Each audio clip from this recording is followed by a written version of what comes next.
Jangan karena orang sakiti kita, orang jahat sama kita, lalu kita doa mereka celaka. Jangan.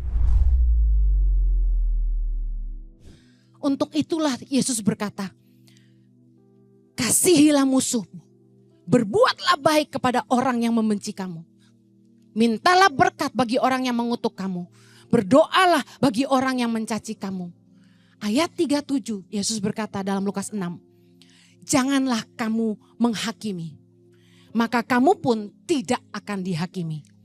Dan janganlah kamu menghukum, maka kamu pun tidak akan dihukum. Ampunilah dan kamu akan diampuni. Amin. Bagaimana kita bisa jadi saksi? Bagaimana kita bisa memberitakan Injil? Yaitu dengan menunjukkan kasih. Biarpun orang jahat sama kita, kita tetap baik sama mereka. Jangan balas kejahatan dengan kejahatan. Kasihilah musuhmu, berdoa buat mereka. Saya kasih tahu, orang-orang yang ada di sekeliling saya menyaksikan bagaimana begitu banyak orang jahat sama saya. Tapi saya tidak pernah balas kejahatan mereka. Staf-staf saya menyaksikan bagaimana saya menyelesaikan masalah-masalah di antara kami.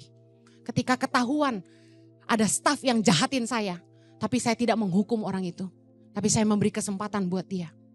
Ketika saya tahu dia menyakiti saya, tapi saya memutuskan untuk mengasihi dia.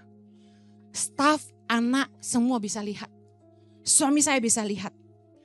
Kita harus memberitakan kabar baik lewat kesaksian hidup kita. Supaya orang-orang di sekeliling kita bisa dimenangkan bagi Tuhan. Saya akhiri, ingat berdoa buat jiwa-jiwa mereka. Supaya jiwa mereka diselamatkan. Yang kedua, hiduplah jadi saksi Kristus di hadapan mereka. Yang ketiga, jangan diam saja.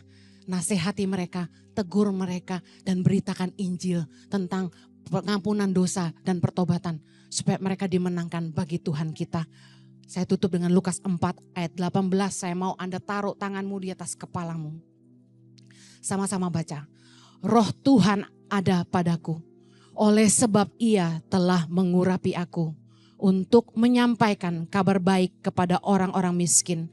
Dan ia telah mengutus aku untuk memberitakan pembebasan kepada orang-orang tawanan. Dan penglihatan bagi orang-orang buta. Untuk membebaskan orang-orang yang tertindas. Untuk memberitakan tahun rahmat Tuhan telah datang. Artinya apa? Kabar baik kepada orang miskin bukan hanya mereka yang miskin secara materi. Tapi mereka yang miskin kasih, miskin iman, miskin kepercayaan diri. Beritakan pengharapan di dalam Tuhan. Katakan amin.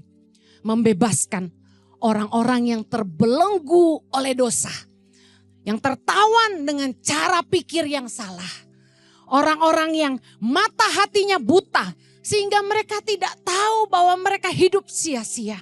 Membebaskan orang-orang yang tertindas. Orang-orang yang diperlakukan dengan tidak adil. Untuk itulah Roh Tuhan Allah ada pada kita. Katakan amin.